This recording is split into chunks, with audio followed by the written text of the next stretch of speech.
Good morning. We're going to get started in just a couple of minutes. Towards the end, there's going to be some breakout sessions in small groups. If you guys can either sit sort of in clusters or be prepared to shift a little bit at that time, just so you know, that's what's going to be happening. There is a handout. Please raise your hand if you need a handout.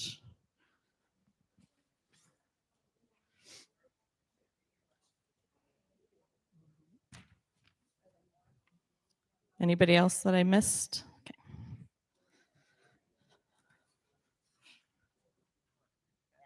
Thank you. Anyone else? Are you guys ready? Okay. So thank you all for being here today. My name is Cynthia Carew. I'm the chair of the Creation Care Committee. This is the fourth in the Bethel U series on dealing with the realities of climate change. And in this series, we focused on some different issues. The first week, we looked about caring for our mental health. In the second week, we raised our voices in song with the new worship supplement, All Creation Sings. And last week, we witnessed the effects of sea rise on the people of Shishref Island in Alaska. For this last session, I'm so excited. We have St. Louis professor Kiera Jorgensen and her students, Lauren, Sarah, and Justin, from her seminar, Theoethics of Climate Change. They are going to help us reflect on the moral act of eating and consider how climate change might influence our relationship to food. As I said, toward the end, we're going to have some breakout sessions. And there's handouts in the back. Some people came in late. Anybody need a handout?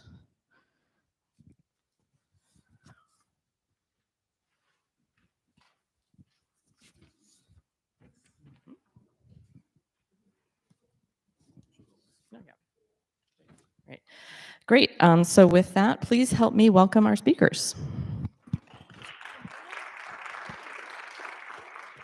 Thank you. Good morning. If you join me up here, we're just introduce ourselves briefly, and then we'll get started. I'm Kiera Jorgensen, so pleased to be here with you, especially pleased to be here with these three students of mine who have worked hard to put a great presentation together for you. We're going to share our academic interests with you, and one dish that we've been enjoying cooking lately. So one of my area of academic interests is Protestant eco-theologies, and I specifically look at the intersection of ecofeminism and Protestant thought. And we have been doing a lot of coconut tofu curry in my house lately, and I sneak kale in there and my kids eat it. Hello, my name is Justin. I'm a junior, and one academic area of interest for me lately has definitely been ecological conflict and communications. So I just came back from a fall spent out west, and there's a lot of water conflict there with like riverbeds being the rights to the water being a conflict area. And so easing that kind of point of tension in the world, I think, is a very interesting thing to study. And one thing that I've really loved cooking has been sourdough bread. I've spent a lot of time trying to attempt to master the microbiology of all that. It's a very interesting little thing to do. So. Hi, I'm Sarah. I'm from Portland, Oregon, and currently academically, I'm spending a lot of time focusing on art, specifically photography and graphic design. And another thing I've been cooking congee lately. If you don't know what that is, it's a Chinese rice porridge. Delicious. You definitely should try it. It's super easy. I'm Lauren. My pronouns are she, her, hers, and I'm interested in environmental health, specifically air pollution. I'll be graduating very soon and working with the Minnesota Pollution Control Agency, working on air quality. And something I enjoy cooking is, I don't know, like an apple crisp, but I've been doing it with a pie crust, so it's like an apple crisp pie. And I've been enjoying that a lot lately. Thanks, you three. Well, I want to get us started and ask you a question. I want you to think about what you had for breakfast. And maybe you're like me and you were just like rushing to get out of the house and it involved a banana and a cup of coffee, because that's what my breakfast was. Or maybe you had a more involved breakfast. Whatever the case, think about your breakfast. And I am guessing that on a daily basis, most of us don't ask ourselves the question, is what I'm eating fulfilling my Christian calling? That seems weird, right? To think about calling, or what we often refer to as vocation in Protestant circles, as linked with food. But the four of us want to suggest to you today that it is, that eating is an act of calling. In fact, it's an act of worship, and there's ways we can really think about those things together. So as we think about this, I want to share a Venn diagram of me, but then ask you to think about what Venn diagram you would describe or you would draw for yourself. This idea of vocation or calling is something I've done a little bit of thinking about. And in the Lutheran context especially, we have a real wealth of knowledge and tradition and a robust theology of vocation. Insofar as Luther, as many of you likely know, democratized vocation, whereas in his time, vocation or calling was something that belonged to a priest or a monk or a nun. Luther and other reformers in his day said, no, this is something that belongs to all people. So a farmer, a miller, a cobbler, a midwife, a nursing mother, they have vocations just as much as others do. And one of the things that we see when we think about Lutheran ideas of calling is that calling isn't a job. It's not reduced just to a job. It's not even reduced to a meaningful job that serves the common good. That calling is definitely connected to creation, and it's connected to the mundane, everyday things of life. So I would suggest to you that a helpful way for us to frame our conversation today is to think about your calling as the interrelatedness, the stuff, this middle place of many roles that you inhabit. And you inhabit them simultaneously, and they're dynamic, they change, right? That being, in my case, I'm a daughter now of aging parents who have more need of my support and care, for example. That looks different than it did even 5 years ago. Also, I'd like to suggest to you that food shows up probably for you in so many of these roles. My goodness, think about that.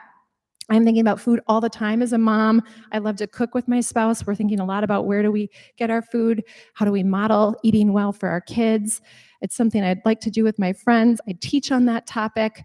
And I'm currently working on like a nutrition plan with my dad, who needs to change some things in his health plan as he ages. So food shows up in so many of those roles.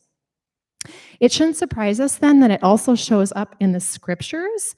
And I just want to recap this. On your handout, we put some great resources for you. One of my favorites is the Norman Wiersbe Food and Faith. If you want to go much deeper and think about what the scriptures, the Hebrew Bible and the Greek New Testament say about food, enjoy doing that there. First of all, I think food shows up as an identity marker over and over again. In the Hebrew Bible, we definitely see this in the legal texts in the Torah. A text that comes to my mind is Leviticus 11, that goes into great detail about what foods are clean and unclean, common and uncommon.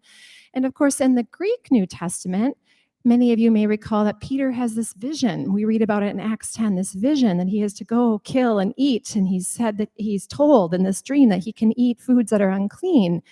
And so even in the Christian context, where Gentiles are included, food marks a people, right? Be holy as I am holy, God says, Yahweh says in many places in the Torah. And food and what you eat and how you eat it and how you share it marks you as a holy person in some interesting ways. Also, in both the Hebrew Bible and Greek New Testament, a lot of texts about food having a social aim. We know this, right? The importance, the prophets, we think about the prophets in the Hebrew Bible talking again and again about feeding the hungry, caring for the immigrant in your land who is without food. It's repeated over and over again. How do you know you're living a just life? You are free with what you have, and food is always at the center of that conversation. We read about it in the New Testament too. The book of James comes to my mind, where there's a reference over and over again to how do you show you have faith? With action, by feeding the hungry and by giving what you have. And so food really is this social goal, and it serves the purpose. Oh, and by the way, there's these radical passages every now and then. Paul talks about the importance of feeding your enemy in the book of Romans. So it's not just feeding the inside or not just taking care of those who are in your community, but all people need to be nourished and sustained. And then this idea of dependence. The wisdom literature in the Hebrew Bible, I think, brings us here most readily. But this idea that when we eat, we pause and we remember it's God who brings this food to be. So the book of Job, for example, in the whirlwind passage that starts in chapter 38 and on, it goes on and on about who do you think it is that brings rain upon the land? Who do you think it is who tames the oxen who you bring to your threshing floor? It is I, right? And so literally when we eat, there's these references in the Bible that we remember, where does our food come from? That we are utterly dependent upon a good God who created this world to bring about good food. So with that in mind, we want you to keep that in mind, this idea of eating as a worshipful act of vocation, and that food shows up in kind of some of these areas in the scriptures. And we want to take you deeper into thinking about why food connects with climate change. So Sarah, come on up, and she's going to give you some great background on that. Okay, so we're going to start off talking about food as a system and climate impacts of food. And so the first question that I had was, what does the global food system look like? So I have this really great graphic that says huge, huge. So this is everything that goes through our food system. So down here we have consumers, we have the actual materials, so the livestock, the crops. Here we have land, water, and then how it all interconnects, kind of like Kiara's personal Venn diagram. So talking down here, we talk about the environment and how it interacts with these actual physical things, talking about economic growth, technology, what people want, and also how it plays into politics. So when we're thinking about food, it goes through the whole globe, and it's kind of crazy. So talking about what's going on in our world right now, the total greenhouse gas emissions that we are experiencing, 26% comes from food production. Not something I knew before coming to this class and learning about it, but a whole quarter of all the greenhouse gas emissions do come from food and our food production. And even if we were to stop all fossil fuel related emissions today, those emissions from food industry will prevent the meeting global limit of the 2.5 degrees Celsius. What I'm talking about when I'm talking about this 2.5 degrees, we have a limit that I would call a tipping point, and once the global temperature hits that point, we are going to experience irreversible damages from climate change.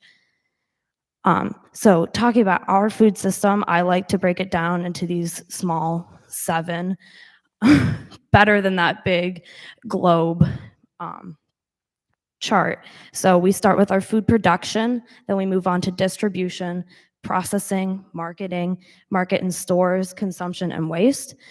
So I'm going to focus on these 3 most important parts of our food system that cause global emissions. So for example, you're going to have a piece of bread.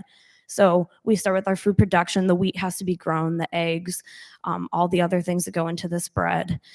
And you can make changes by buying your flour locally or growing these grains yourself versus getting from the store. Distribution, you can think, am I getting these grains from my store, my neighbor down the street, or is it somewhere all the way across the world where they have to put it on ships or planes? And then moving on to food waste, which we'll talk about more later.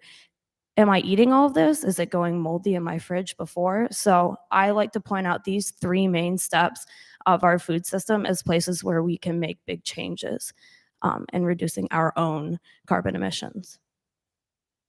So what does this mean for me? We're going to talk with Justin and Lauren and talk about different ways you can make changes in your own life that will help against this big 25% of our emissions food. So thank you.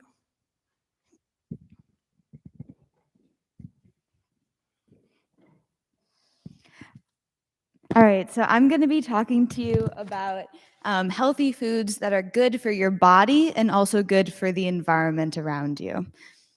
So to start off, I want to look at what a food plate typically consisted of. Back in the 1970s, this was what the CDC and the FDA recommended that people eat. You wanted the majority of your plate to have grains and cheese and dairies, and then fruits and vegetables, your meat and seafood and all of that. In 2015, Michelle Obama had the Let's Move campaign, which radically changed the way we see our food plates. So now we know that it's better to have fruits and vegetables as 50% of your plate, as what you're actually eating, and limit the rest of the oils and starches and everything else that isn't so good for you. So one thing I want to point out is that you want to limit your red meat. Red meat is not good for the environment, and it's also not good for your bodies. But you can add in more fish and poultry, beans and nuts as other alternatives for your healthy proteins. In addition, potatoes and French fries do not count as vegetables.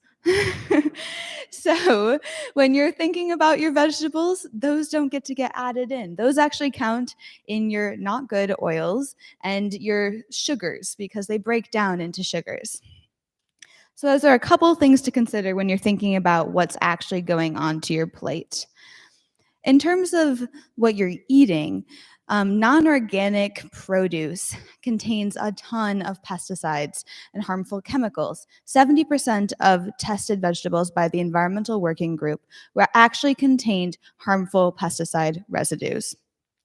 And 90% of non-organic citrus fruits contained endocrine disruptors, which means they're disrupting your hormones, and carcinogenic, so cancer-causing chemicals. Have you heard of the Dirty Dozen and Clean 15? If so, the Dirty Dozen is basically the 12 foods that have the most chemical pesticide residues on them. If you're going to go organic for anything, these are the foods you want to focus on. With strawberries being the absolute worst, 70% of the actual strawberry that you're biting into is chemical, is pesticide, if you're buying it non-organically. The Clean 15 are the foods you can choose to buy non-organically. So these are the ones that had the least pesticides when tested by the Environmental Working Group. So, healthy for the environment. So when we're thinking about foods that are healthy for the environment, we're thinking about the carbon footprint, the amount of water and actual carbon or chemical inputs that go into the growing of these foods. The best foods for the environment are going to be lentils, tomatoes, organic tofu, green peas, and broccoli. Notice all the vegetables on there. The worst foods for the environment are your lamb, beef, pork, and cheese. So when you're producing beef, 1 pound of beef requires 2,500 gallons of water to produce. That is the equivalent of 83 baths. 83 baths for your 1 pound of beef.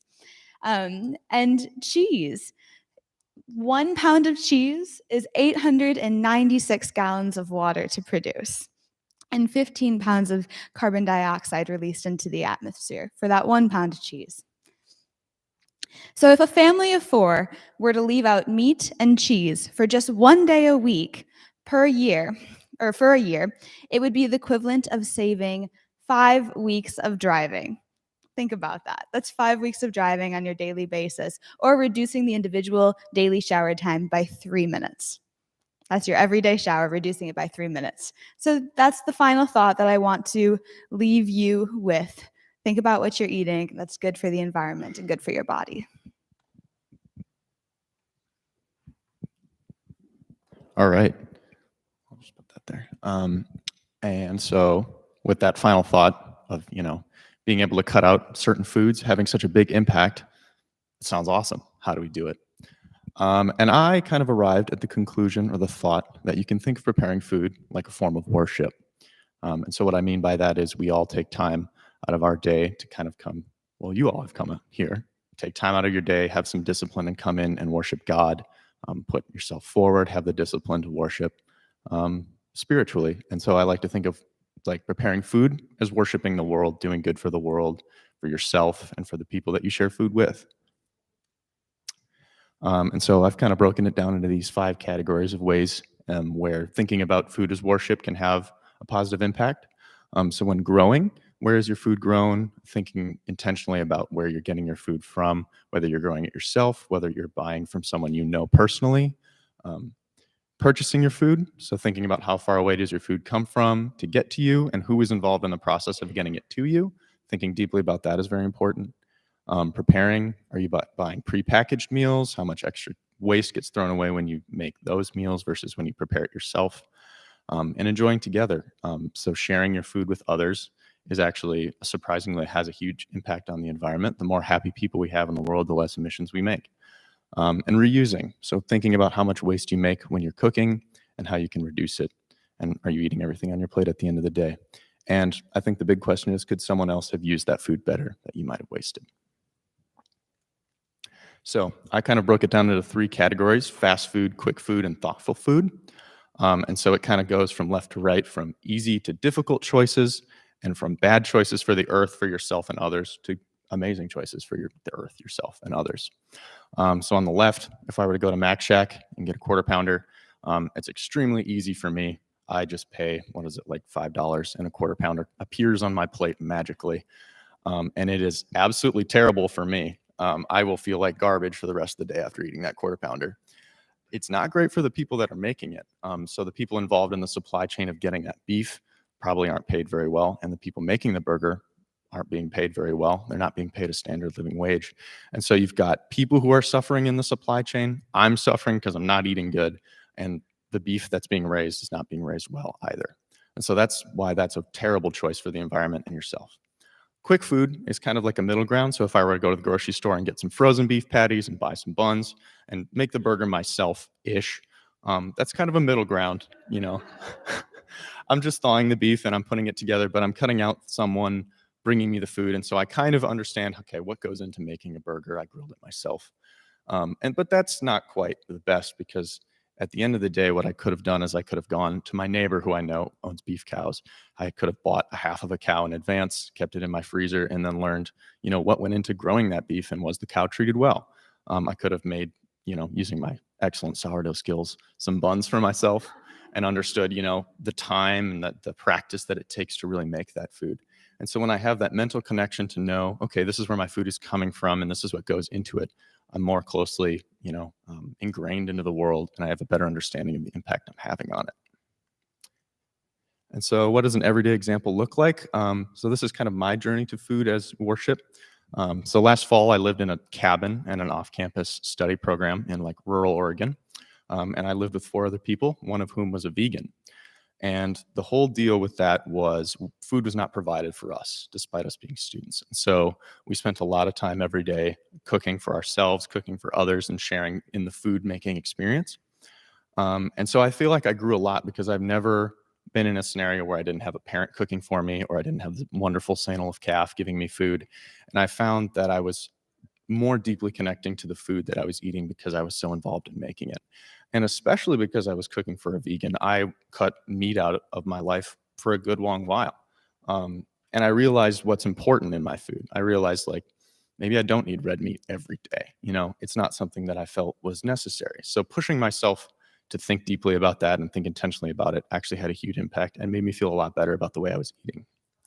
And so with that, I would like to kind of turn it over to you all as we get into kind of a discussion phase, and just ask you to turn to a neighbor or whoever you came with and maybe think about what's something you'd like to change about your cooking and eating habits, or do you have a similar story about thinking intentionally about food, and maybe, you know, just share with someone else what you think about this topic.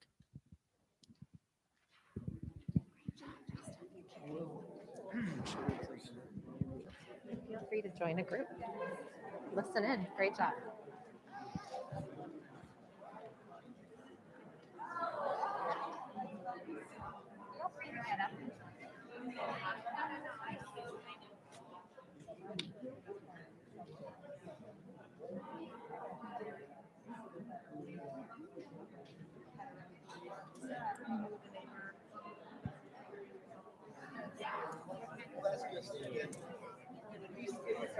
you have more of those? Let's see. I think Cynthia has one.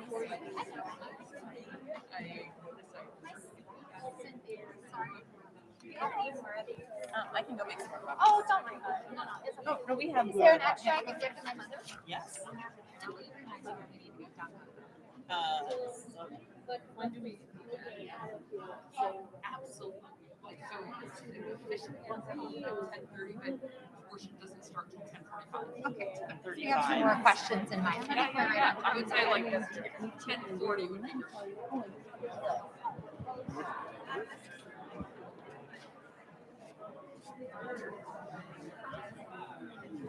Well, I kind of think I'm doing it. It's like, if it wasn't right, you know, they complain about and all that.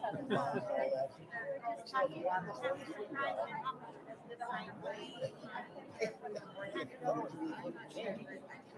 yeah.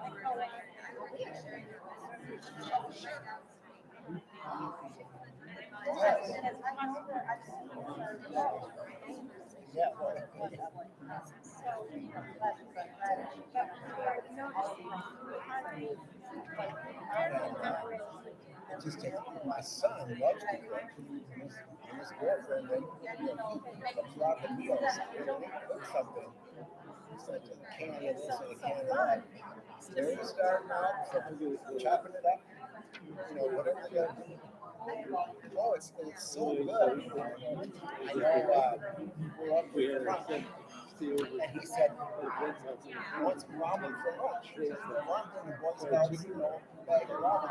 No, this is like something they made the night before. And they had ramen noodles, and they made those. And they had the soft boiled eggs. It was wonderful. But you know, I could spend that, you know, all that prep time. They love doing that. Oh.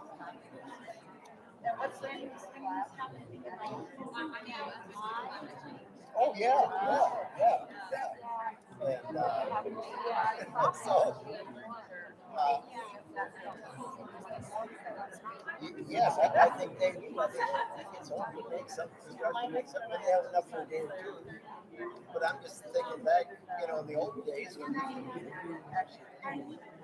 just cooked at home.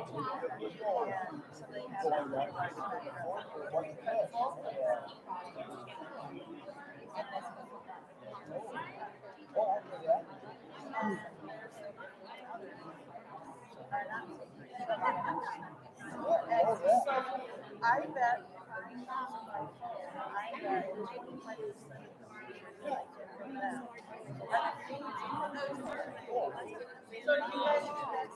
I suggest you talk to Lori. I know I've got a cousin that lives up by Randolph, and he's very much into wind power, solar. So wind power does some videos up there. He does got that way. And they have a vineyard. And so May I borrow one of these just for a second? I'm going to hand it back to you. I want to get us all talking about one other question here.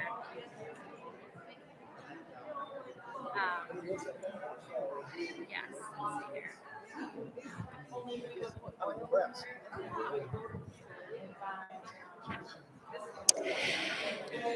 Please do keep going in your conversation. We just want to make you aware. We're going to take another 5 minutes or so for just a small group conversation. You do have some discussion questions on this handout that we put together with discussion today in mind, but also for you to take home and share with your families. And we would love for you to reflect on that third question, one that Justin put together. What are some things that you see in common between the act of worship and the act of eating or preparing food? So take another 5 minutes or so to talk in your groups, and then we'll open it up to a bigger conversation.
All right. Oops. All right. I think we weren't sure how those conversations would go, but it seems like they went really well. So now we're going to open it up to questions. If you have questions for Professor Jorgensen or the students, especially, would love to answer your questions. Can I offer the mic to anybody? I actually will start it off. We've started doing meatless Mondays sometimes, and using Impossible Meat or Beyond Beef, excuse me, which are really delicious. They really do taste like beef, but I didn't know if they still take a lot of water and energy. Does anybody want to talk to that? So Beyond Beef and the Impossible Burgers, those usually require like peas and lentils, which I don't know if you remember from the presentation, but those were some of the best foods for the environment. They require the least amount of water, and they grow in a lot of locations. We can grow those locally. So those kinds of burgers are so much better for the environment than your traditional beef burgers. They require a lot less water than your beef burgers. Any other questions? About the visual with the broccoli. Is that broccoli? Yeah. What was the message? The message? Yeah, Well, is it on the side of the Dirty Dozen? Oh, it's just on the PowerPoint for prettiness. Oh, Broccoli is good for you. Remember, it's a good one. you're okay.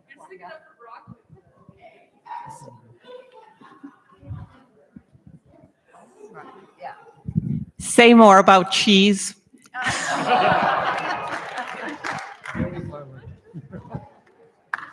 Lauren, feel free, or you can pass it on to. Okay, do you want to walk around? I don't know a lot of technical detail about cheese, but I love cheese. And I don't plan on really giving it up ever. I think when it comes to products like meat and cheese, there's a lot of just like publicity that's kind of like thrown around in general about it being just the worst thing ever for the environment. And that's not necessarily always the case. I think when I'm buying like cheese that's just like mass produced in like a huge factory farm in California, obviously that's horrendous compared to a small-time dairy farmer. My neighbors are family-owned farm, and they have a creamery and they have excellent cheese. And I feel much more confident going to them and buying from them because I know they treat the cows well, and I know that they're a small operation. And like businesses on that scale, I think net for the environment are like much better. And if we had a world full of small family farms making like small-time cheese and small-time beef, and we just simply ate a little less of it, but enough to support that industry, that's so much better for the earth than expecting to eat cheese at every meal all the time. And it's got to be made in California in this big unethical farm. So those are my thoughts. Any other questions?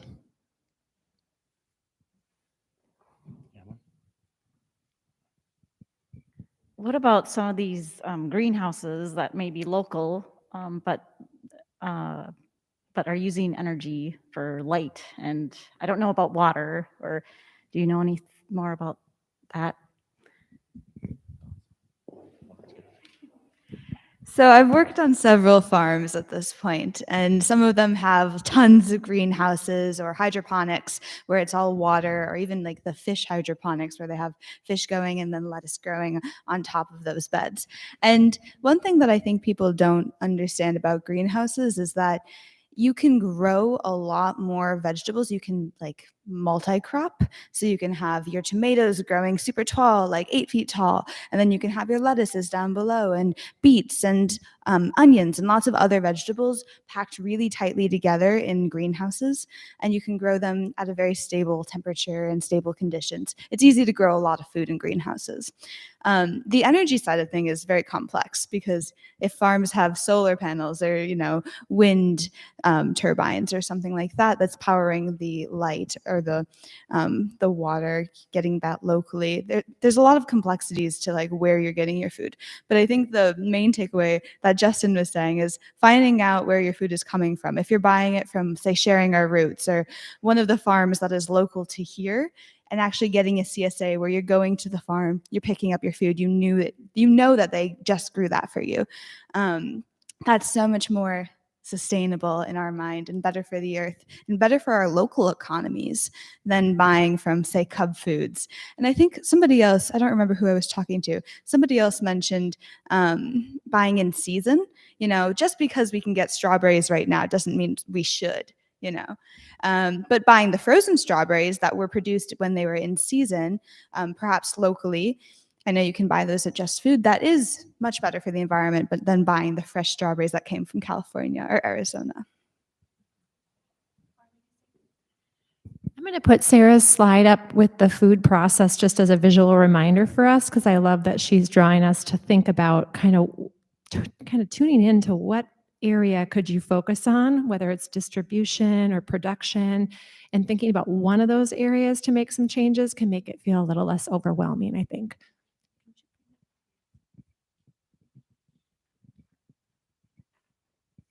What about eggs? So I feel like with eggs and all the things we're talking about, knowing where you're getting them. For example, I have a roommate who lives in Northfield, and every week her mom is a professor at our school, and she'll bring us like 24 eggs that her chickens grow. So every time I'm eating those eggs, I'm knowing they were grown here, they're grown locally, and the only fossil fuels that was used to transport them was a car drive that she would have already taken to Santa off. So that same kind of idea that trying to buy local, trying to buy stuff that is grown near you, and avoiding big factory farms, especially chickens, because you know they are in those big industrial farms packed in really tight, no sunlight, no air. So buying free range or organic is another way to go as well. Just also adding to the egg topic, I actually have chickens at my house, and they're one of the most like fun animals to raise, in my opinion. And I think, you know, as far as getting protein products and animal products without creating emissions, chickens are probably like the top of the list in terms of, you know, they don't cost a lot to feed, but they produce you a lot of food, and they're awesome pets. I love my chickens. Also, their manure is great as compost for your garden. So all around, chickens are great animals to raise. Any other questions? Last one. So my question is about soy-based foods as an alternative to meat products. When I look behind my house and I see the large field that gets conventionally farmed, it's soy and it's corn.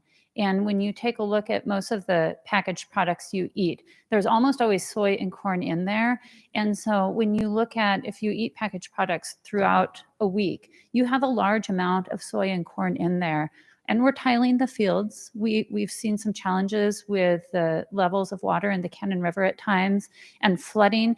And so when we take a look at soy as an ethical alternative to meat, how ethical is that? Because I see some problems in that whole growing system. Oh my gosh. I don't know if I'm qualified to answer this, Lauren.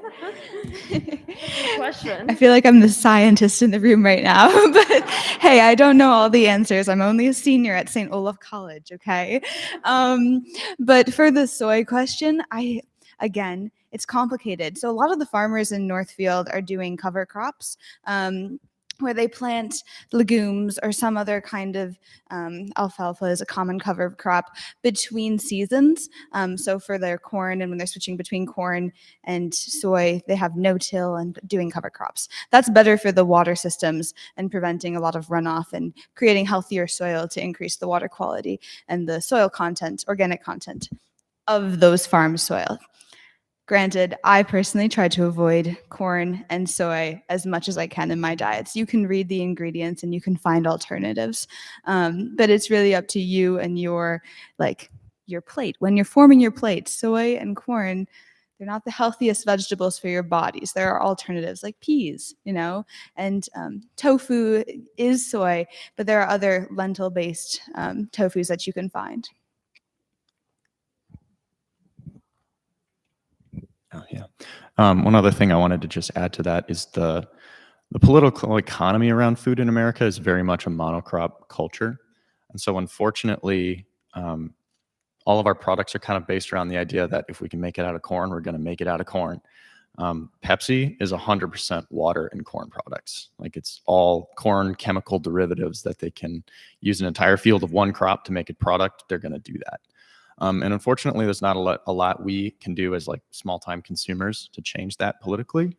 So I think, you know, outside of just what you buy and what you eat, activism is also big, and talking to people about agriculture that's maybe alternating crops or having more healthy, like just for the land practices around making these things, because the tendency towards making everything out of corn and soy is very tempting in an economic sense.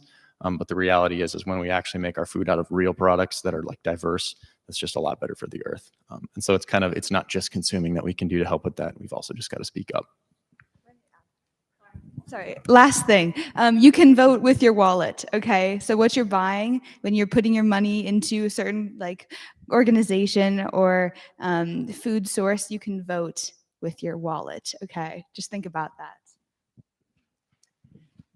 It all comes back to how we see ourselves, especially as Christians in the world, right? And that we can do that in a lot of different ways. I have some remarkable students who have a lot to share with you. They just scratched the surface.